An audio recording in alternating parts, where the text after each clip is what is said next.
morning we said it is the will of God to prosper you. God wants you to prosper. 3 John chapter 2, 3 John verse 2. It is the will of God to prosper you. Amen? And we also discovered that it is the will of the devil to keep you in poverty. John 10 verse 10. The devil doesn't want you to prosper. He doesn't want you to become rich. He wants you to struggle in life. So whenever there is some struggle, there can be found devils around. Amen. Amen. Hallelujah. Amen. Praise the Lord. Amen. And we saw that curses are at the root of poverty. Curses are at the root of poverty. There are different kinds of curses. Sometimes a curse is a curse of the land where you are. There could be a curse that moves around. There are people that if they are in a certain place, divorce is inevitable. Because there is a demonic spirit of divorces. There are some people that when they are somewhere out there, their lives is okay. But they change geographical location and immediately they become drunkards. They start smoking because they are now under a demonic principality. Demonic principalities operate in areas. When say principality, it means that they are in certain areas. Are you here? Amen. Hallelujah. Amen. So you need to understand where you are at, because you could be under certain influences of certain demonic principalities without your knowledge. Things can come up and start just fighting you, and you wonder why they are fighting you, because they are under a certain territory. Amen. Amen. Hallelujah. Amen. So curses are the root of poverty. There are some places that are rich and there are some places that are full of poverty. To escape from that poverty, there are things that you must know and you must be able to do. Is that true? Amen. Ignorance will promote poverty more than anything else. And ignorant people will always be poor and fighting. Yes. Are you with me? Yes. All right. Deuteronomy chapter 28, verse 1, the Bible says, if you hearken unto my voice and obey my commands, these blessings shall overtake you. Yes. They shall come upon you. They will not just come upon you, they will overtake you. If you are obedient to the word of God, God will bless you. Hallelujah. And then Moses lists the number of blessings from verse 1 to verse number 14. And then from verse number 15, verse number 60 something, he lists the curses that will come upon your life if you don't obey the Lord. Are you with me? So curses are a negative force that is operating in a person's life. It doesn't matter how good looking, beautiful you are. If there is a curse, my brother, my sister, your life can become a horrible mess. Because a curse will operate secretly. It will eat into your finances. It will eat into your destiny. It will eat into your marriage without you knowing that there is a curse. Yes. Are you understanding me? Yes. So you must be knowledgeable on how to break curses. Are you understanding me? Yes. Curses are real. You must know how to break the curses. And poverty is what God speaking to Adam, he says, cursed shall you be. Cursed shall be the ground for your sake. Cursed shall be the ground for your sake. You shall eat of the sweat of your brow. Hallelujah. You shall work hard, and little shall come out of the ground when you work hard. Hallelujah. And most of the things we do, they operate under these kind of cases. Praise the Lord. Amen. Hallelujah. Amen. So now, let me move another gear here. In the book of Revelation, chapter 12, the Bible tells us that the devil is the accuser of the brethren. I promise that I'll talk about that tonight. Amen.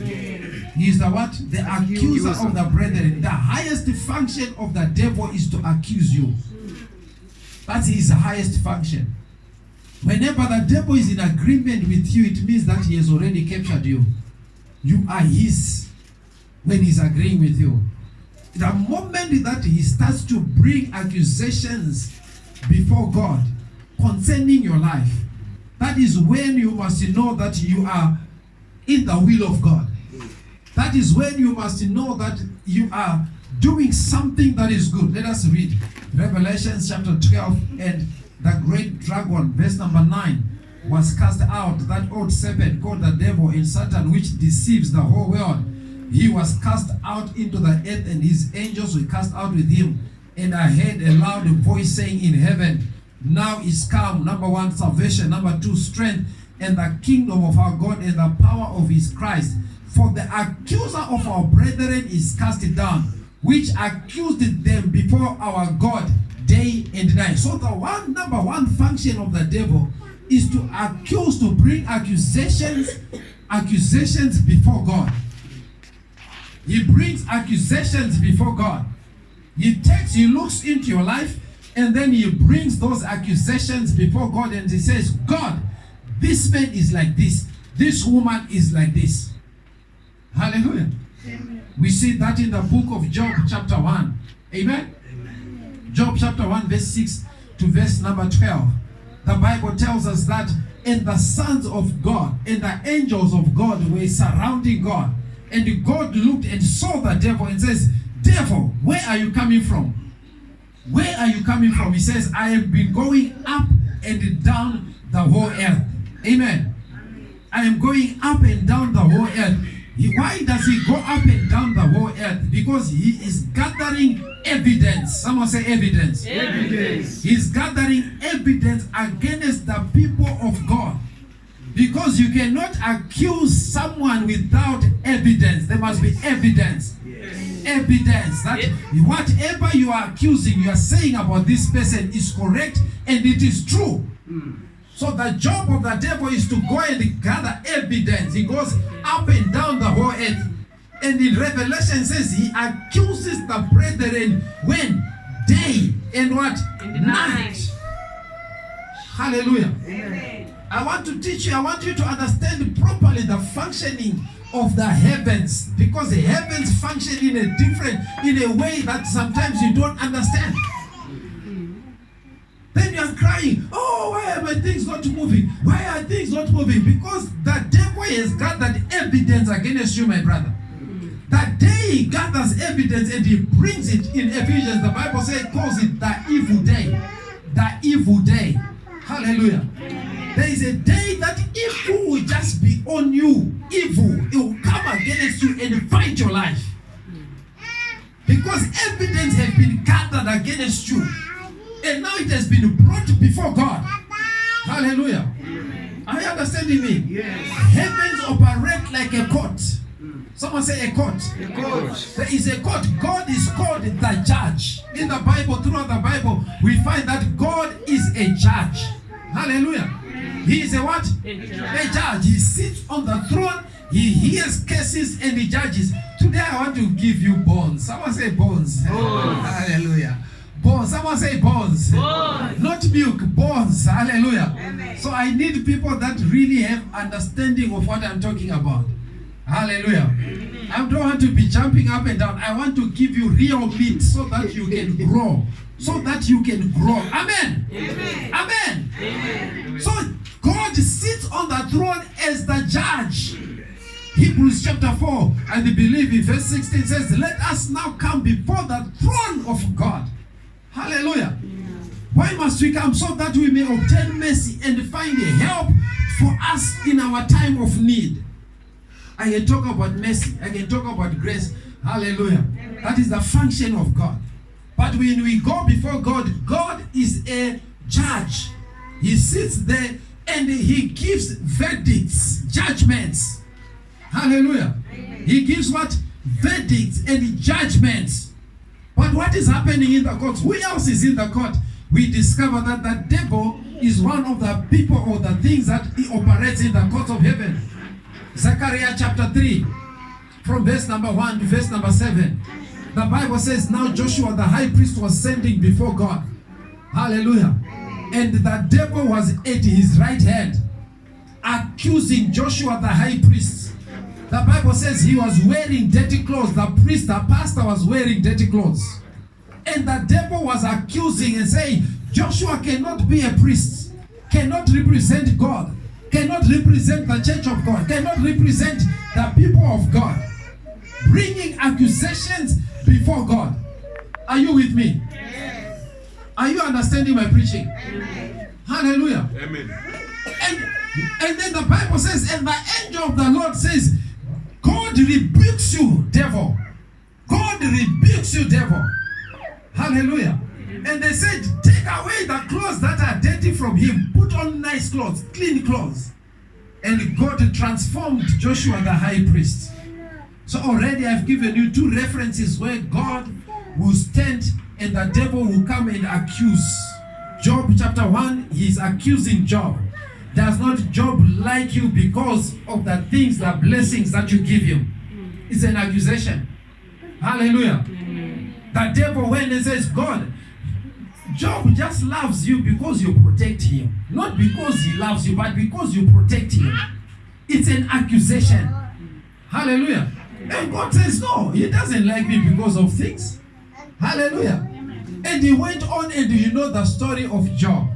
Praise the Lord. Amen. Every time something is happening in your life, there has been a spiritual agreement for that thing to happen. There has been something spiritual that has been agreed upon so that it can begin to happen. Nothing happens by chance. There are no chances. There are no tatama chances. We don't tatama chances. Hallelujah. Yes. Are you with me? Yes. There are no chances in the spiritual realms. It's not coincidence. There is something that has been planned. If something bad is happening, it's because it has been allowed by God to happen. Why has it been allowed by God? Because the devil has found a good reason before God. God is a legal God. He will not allow you to suffer unless you have opened that door yourself. He will not allow you to be tormented unless you are the one that has opened the door for the devil to come in and to torment you. Are you with me? Yes. Hallelujah. Yes. In the book of Matthew chapter 5. Matthew chapter 5. I'm giving you a lot of verses. If you're a student, you are writing them down. Matthew chapter 5. The Bible says, verse number 23. Therefore, if you bring thy gift to the altar, and there remember that your brother has something against you, leave your gift before the altar and go your way. First be reconciled to your brother, and then come and offer your gifts. Verse 25. Agree with your adversary with him, lest at any time the adversary deliver you to the judge. Who is the judge? God. Who is the judge? God. Who is the adversary? Devil. The devil is the adversary. And that brings you to the judge. And when the judge will place a judgment on you, hallelujah, he will say, because of what you have done, because of the things in your life, you are going to be judged according to the law of heaven. There are laws. Hallelujah. Hallelujah. Amen. Are you understanding what I'm saying here? Yes. Nothing happens by chance. It is allowed by God to happen. Why? Because there has been a reason enough for it to happen in your life. Are you with me? Yes. So the devil moves up and down the whole earth, looking for evidence, looking for people that he can bring an accusation before God. 1 Peter chapter 3, verse 8. Hallelujah. The Bible says that devil is like a lion rolling, seeking whom he may devour. Seeking, he is looking for people to eat. Hallelujah. Amen. He is looking for people. He is looking for a place to bring confusion. There are people who fight for a spoon in their life, in their house. A spoon that is on the floor. That is not more than a kg. That anyone can pick, even a small child, and pick and put it there. There are people who fight for it and say, why is this spoon here? I saw it yesterday, it is still here. You are not cleaning the house. And he says, but why can't you take that spoon? If you saw it, put it where it's supposed to go. And then say, but you want me to be cleaning the house now? Me, the husband, you must be the one cleaning. They say, what is wrong with you? Don't you also have hands? Hallelujah. And immediately people are beginning to fight. Amen. People begin to fight. Immediately. Glory to God. And now I have to use this one. This one doesn't like me. I tried this in the morning. Hallelujah. You see? Hallelujah. Fight for a spoon. And you wonder, why are we fighting for a spoon? Anyway, you don't even think, why are we fighting for a spoon? You just go into the fight. Foolish people go into a fight without looking at the consequences, the results of a fight. Yes. Yes. Hallelujah. Amen. But what has caused that confusion? They are devils. You don't. If one day God opens your eyes, you might see a devil sitting on right there by the ceiling, sitting and looking at you like this. You are in your bedroom, and a devil, monkey-like devil. Hey. Hallelujah. Amen. Do you understand my teaching? Yes. Monkey-like thing sitting by your bed, watching you, looking at signs where you can just come in and start to say something and do something. Praise the Lord. Amen. Praise the Lord. Amen. What verse did I give you? 1 Peter chapter 3 verse 8. First Peter chapter. I was reading Matthew chapter 5. Yeah. Right. And the judge deliver you, verse number 25, deliver you to the officer, and you be cast into prison. And Jesus says, this is Jesus speaking, I say unto you, verily I say unto you, you shall by no means come out of the prison until you have paid to the uttermost cent. You have paid every cent your debt, you must pay it. Are you seeing the seriousness of accusations? Yeah. It means whatever you have done must run its course until you have paid for that thing. Mercy. Mercy. You are too slow. I said mercy. Mercy. If the devil brings an accusation before God, and that accusation has been passed by God to say, sure, truly this person has sinned against me, and according to the laws of God, according to the law of heaven, they must be punished. The devil is the one who will come and carry out the punishment. But the punishment must run its course. The Bible, that's what it's saying. It says you will not come out of the prison until you have paid to the last cent. Hey! Hey. Again, you are slow. Hallelujah. Until you have paid to the what? To the last cent. Is that a girl? She is a pastor. Don't let your children come up here. I speak pastoral things into their lives. They become pastors. They're saying, my daughter shall be a doctor. She comes here, I say, you are now a pastor in the name of Jesus. Hallelujah. Amen. They grow up to become pastors. Amen. Glory to God. Amen. Accusations. After accusations. After accusations. And then the next thing is, your things are not moving. The devil is accusing you day and night before God. Amen. Amen. Hallelujah. Amen. But God has not left us without the power to break accusations. The power to break these accusations. Yes. God did not leave us just like that so that we can just walk looking at accusing me. Let's go to the. What does the Bible say?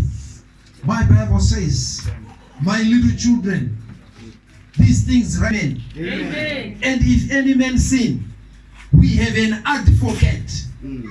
What is an advocate? An advocate is a lawyer. We have a lawyer with the Father, even Jesus Christ the righteous. Amen. Amen. So when you are a child of God, Jesus represents you. He goes into heaven. There is God the judge, there is the devil, there is you, and then there is Jesus. So the devil brings accusations about you, and Jesus defends you as a lawyer. Hallelujah. Amen. He stands there and he defends you and he says, no, this must not happen. Why? Because I died for him. I died for him. They belong to me. Hallelujah. I bought them by the blood of Jesus. Praise the Lord. Amen. From today, you shall never, never be poor again. Hallelujah. Amen. As you hear this message, you shall never be poor again. Amen. Because you begin to understand how heavens operate Yes. and what you must also do so that poverty must not come upon your life. Yes. Amen. Hallelujah. Amen. Now, in heaven, there is the voice of the devil, there is the voice of Jesus, there is also your voice, but there is also another voice that is a secret to many Christians. Yes. In the book of Acts chapter 10. Let's go to the book of Acts chapter 10. All right. Hallelujah. Amen. Acts chapter 10, the Bible says, Cornelius, your prayers and your alms Yes. have come before God as a memorial. Yes. Hallelujah. Your prayers has come before God as a memorial. 10 verse number 4. Thy prayers and thy alms are come out before God for a memorial. Hallelujah. So your offerings have got a voice before God. Your offerings, they speak before God. They have a voice. When you give your offering is speaking and saying, this person is blessed, this person is like this. Yes. Hallelujah. Amen. Ah, you're not hearing me. Amen. I am a prostitute. And then the devil is standing there before God, and your offering is also speaking. The devil is also speaking. And the Bible says, when there are 2 or 3 witnesses, a thing is established. Yes. I'm teaching doctrine here. Yes. I'm teaching something. When there are 2 or 3 witnesses, something is established, it is done, it is settled. Are you understanding me? Yes. Amen. Now, here is our problem. Our fathers has brought offerings before the devil. Mercy. They built altars. Huh? Yes. They killed goats and bulls and worshipped amadors. Yes. Hallelujah. Amen. And now, these are now a voice that is speaking in your father's family. Yes. And it is now following every one of your father's children. You might cross the border or borders, but because there is a voice in heaven that is speaking against you, even if you are in another location, that voice will locate you and say, he does not deserve to be blessed. Yes. Why? Because your forefathers, they worshipped idols. Your forefathers, they worshipped idols. They were serious witches and wizards. They knew how to ride on hyenas. They knew how to fly middle of the night. They would enter into a river for 3 hours and they would come out dry. 3 hours underwater. Hallelujah. And they will come out dry. They will go hunting. They will change into an animal. And they will be hunting they will come back with a big animal. And you wonder, how did a one man kill this animal and carry it back home? You go there without dogs into the bush. And you will come back with an animal. I'm talking about forefathers. You're Africans. Don't look at me like I'm speaking Chinese. You are all Africans. What I'm talking about is you have experienced it. This is what has happened in your families. Hallelujah. And before they do that, they will go kill a goat, they will kill a chicken, they will drink the blood. They will make incantations. They will speak things. And they will say, oh, now I'm presenting myself, my family, I'm presenting my children, I'm presenting this and this and this. And then they do their rituals, use charms and speak words. And raise an altar, a demonic altar that is now still speaking in your life. So when the devil wants to bring what is speaking, this order is saying that they must not achieve anything. And then you begin to struggle in life. You don't understand your struggle. You speak in tongues, but still you are struggling in life. Yes. You pray as much as you can, but still you are struggling in life. If you go to a court and you don't know how to answer your story, how to answer back what you are being accused, you will be sent to prison even if you are harmless. You did not commit the crime. Yes. You will go to prison. Amen. Why? Because you don't understand the language of the court. When you go to court, they will ask you, do you want a lawyer? Do you want to speak for yourself? Do you want someone to represent you? And they say, oh, no, I think I can speak. And then they start speaking about things which happened when you're not there. It doesn't need you to be there. Things can happen and be charged when you are outside the court. When you are not even there, a judgment is passed. And you are walking down the road and a car just comes out of nowhere. Bah! And you wonder why out of everyone. Yeah, there are millions of people and the car hits me. Why? Because there's a judgment on your life. Amen. You are walking whistling, not knowing, guys, there are angels, demonic angels that have been sent on your life. And they are ready to execute a judgment. Hallelujah. Amen. These things are real. Yes. They don't make it in life. They are struggling. One day, One day. a big bishop in Harare decided enough is enough. You heard the story. How many heard the story? Yes. Did you hear the story? Well, some of you, did you hear the story? Yes. Last month, he was a personal person that I knew personally. His phone number was in my phone. We'd call each other. We'd talk. He would phone me, I would phone him. He was not a small somebody, he was a big man. If you get into a Harare, Upper Room is one of the biggest ministries. For years, he was a pastor of that church. He had everything, a big house in Borodale. Big house in Borodale. In Borodale, nicest place of all in Harare. Big house, a Mercedes Benz. And when they discovered it wasn't a serious reason. He wrote a book. And because he wrote a book, there are expenses, and then he launched the book, and the expenses were too much, more than the money he got and whatever. So he made a loss. And he says, I made a loss. Let me die. Hey!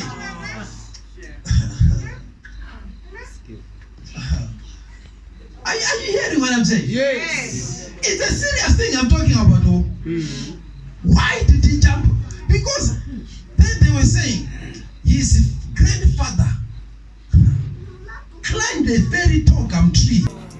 Now he himself, he is a bishop. He moved. He was not somebody small. He was going to America to preach. Every now and again he would be invited. Go to America, you preach powerfully. He moved in the demonstration of the Holy Spirit.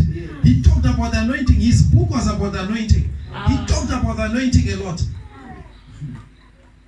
He was not somebody small. He was used by God mightily. But when the accusations were brought because there were spirits speaking in his background. They were not dealt with, but they were speaking in the background. They were bringing accusations out of something that you and I, you say, this is nothing. Guys, you know what? I owe some people some money. So what? Who doesn't owe people money? Hallelujah. Amen. All of us say, no, this, and you go tomorrow, you will preach. But he jumped and he died. Are you with me? Yes. Are you with me? Yes. This tells you how serious this matter is. It becomes a serious matter. Hallelujah. Amen. You must not look at it with lazy eyes. You must become serious about it.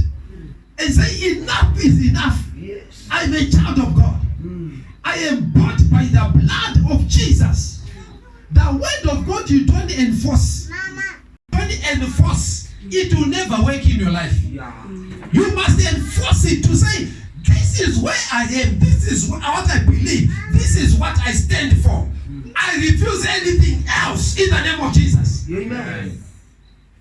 You know, when you have a dog and you are eating, dogs become very friendly because you are eating. And they also want to eat with you. Yes. But you have got visitors. So Bingo does not know you have visitors. So Bingo will just start coming nearby. You also want the food in your plate. And you say, Bingo, go away. Does Bingo go away? No. Bingo, go away. No. Man, you are being, a gentleman. Bingo, go away. Come on, Bingo, go away. Go away. Bingo will not go away. Yes. Huh? After a few seconds, Bingo will come. Now, he's now crawling. He's now crawling, wagging his tail. He wants the food inside your plate. Are you understanding me? Yes. Huh? They say, Bingo, go away. Does Bingo go? No. Bingo does not go. He does not understand that language. Yeah. The only language the devil understands is the language of violence. The kingdom of God suffers. Violence. And it is who? The violent. That take it by what? By force. The devil understands the language of violence. You don't say, Bingo, go away. You say, Bingo, get out. Yes. Get out. Yes. Get out. Yes. Get out. Yes. Hallelujah. Get out if advancing to Bingo. With your eyes open. Yes. Ready for action. Yes. Ready to kick. Yes. Hallelujah. Yes. Bingo, get out. Get out. Get out. That is how you treat the devil in your house. Yes. This thing of you just holding your shoulder, your shire, I don't know what to say. Your shire, and they're just crying. Oh, me, things are bad. Oh, help me. No, Mama. No. No. You must say no. Get out, Bingo. Yes. Get out, Bingo. Yes. Get out, Bingo. Hallelujah. You don't say, get out, Bingo. Get out, and you're running away. You say, get out, advancing towards Bingo. Bingo will not. No. This guy, he's serious. Yeah. Anything can now begin to happen. I must be serious now. I must run for my life. The devil understands one language, the language of violence. Yes. The devil is not your friend. The devil is not your mother. The devil is not your sister. Are you understanding me? Yes. Don't feel pity for the devil. Never. You must bind and you must cast him out. You must tell him with the seriousness out of my life.